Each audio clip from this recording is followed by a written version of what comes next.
So you're probably broke and you want a better job, more job security, and you're looking at getting into cybersecurity and don't know where to start. The question is it still possible or feasible even to do this in 2026? Turns out yes, and it's a lot easier than you think. And I'm gonna break this down into what I call the Cyber Playbook, a 3-step system that actually gets you results. If you're new here, my name is Nate. I work as an ISSE in cybersecurity, and I got into the field with zero experience. This playbook is exactly what I did and how I got my first job in the IT cybersecurity field. Now, before I get into how to do this is going to be an interactive video. You need to get out a pen and paper because what's coming up next in the video, you're going to want to write down and reference later. All right, let's get into it. Here's the easiest way to kick off our playbook. We need to define our why. This is step 0, if you will. Why am I getting into cybersecurity? Once we have that, we can easily crush the next 3 steps, no problem. Go ahead, take some time, pause the video, and write down the reason why you want to get into cybersecurity, and I'll explain why this is important. A normal person stops at the slight sense of discomfort,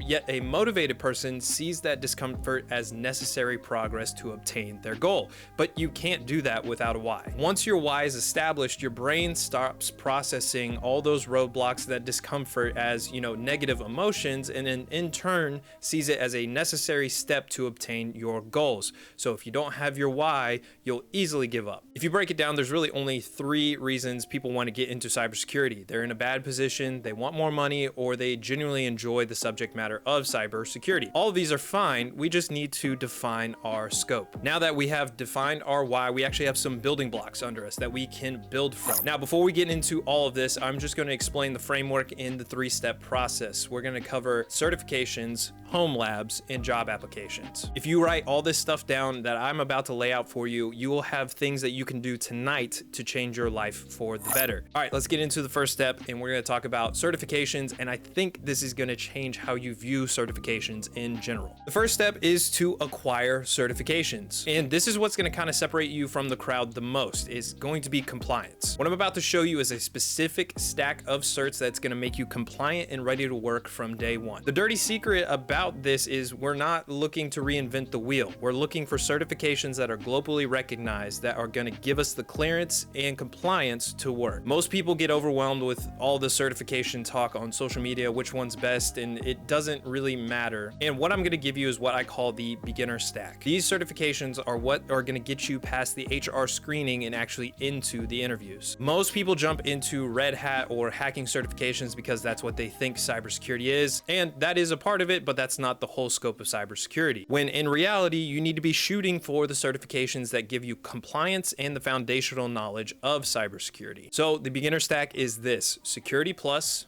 networkplus, an AZ900, or interchangeable with the AWS Cloud Practitioner. These certifications show that you know the foundational aspects of security, networking, and cloud computing, the biggest things in cybersecurity. We aren't looking for what certs are better. We're looking for the certifications that'll get us past that HR screening system and actually get us into an interview. Before I move on to the next step, please write down the beginner stack certification list so that way you can reference it later, look it up online, do your own research. But truly, this is a game changer, and this stack makes you ready to go out of the gates. Also, while you're here, slap a like button. It's free. Okay, let's get on to step 2. And step 2 is actually what helps you in the interview process, and it shows the recruiter that you actually know what you're talking about. The next step is home labs. This is highly underrated. The big thing here is certifications are just a piece of paper that says, hey, trust me, I know this, and trust me, I'm compliant.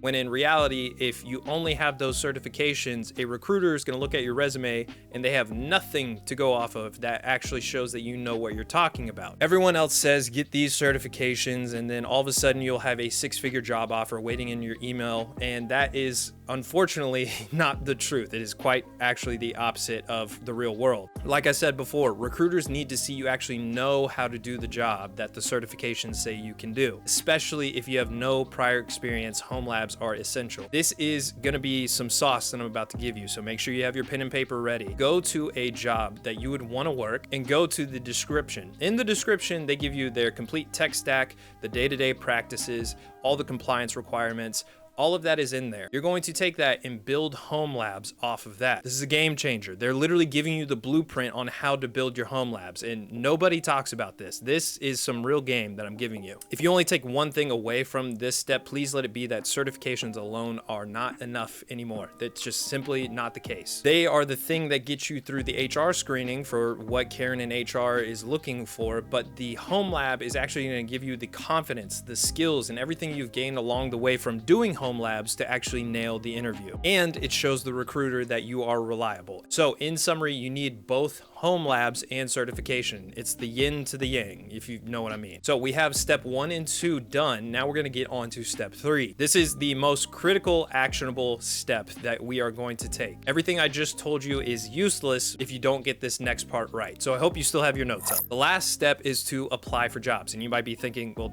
duh, that's the whole point here. But what we're going to do is apply to help desk positions. I know, flag on the field. I get it. It's not what you wanted to hear, but just follow me on this one. Here's the most important yet counterintuitive thing in this whole video. To get into cybersecurity at a relatively expedited pace, you're going to need to work a help desk job. Here's just what I want to reframe for us. Normally, help desk positions are looked down upon, but I'm going to say we need to back up and look at this as our secret weapon, and here's why. If you have no experience working in tech prior to this, help desk helps you build a ton of experience at an expedited rate, and it brings up that resume incredibly well. And look, I hear you. I didn't want to either, but I was desperate, had $5 in my bank account, my son needed food, and I needed a better career. And funnily enough, looking back at it, help desk is the thing that actually helped change my life. And it's what allowed me to work up to my position as an ISSE in 2 years. You see, companies often pay for your education, including certifications. You get health benefits. Normally speaking, in this career field, it's a great salary range. But the biggest thing is you also get exposure. You're able to work hand in hand with the security team, network within the company and outside of that. And that within and of itself, it's worth its weight in gold. You see, everybody's looking to land entry-level cybersecurity jobs, and I hate to be the bearer of bad news, those don't exist anymore. These entry-level cybersecurity jobs require 2 to 5 years worth of experience, and that's unfortunately impossible if you have no tech experience. This is why the help desk method is highly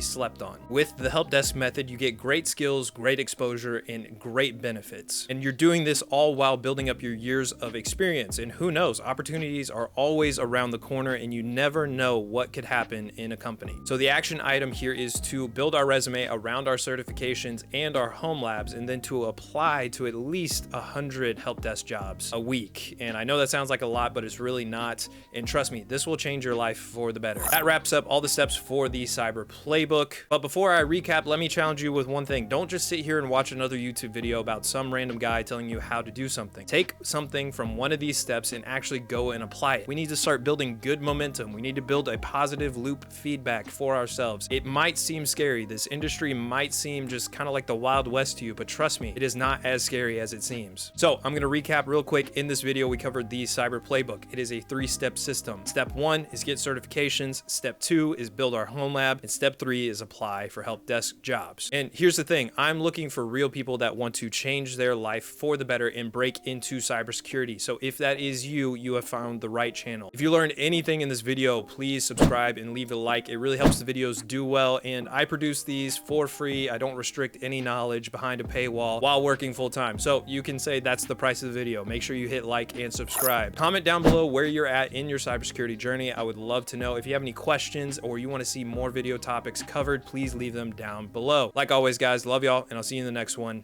Peace.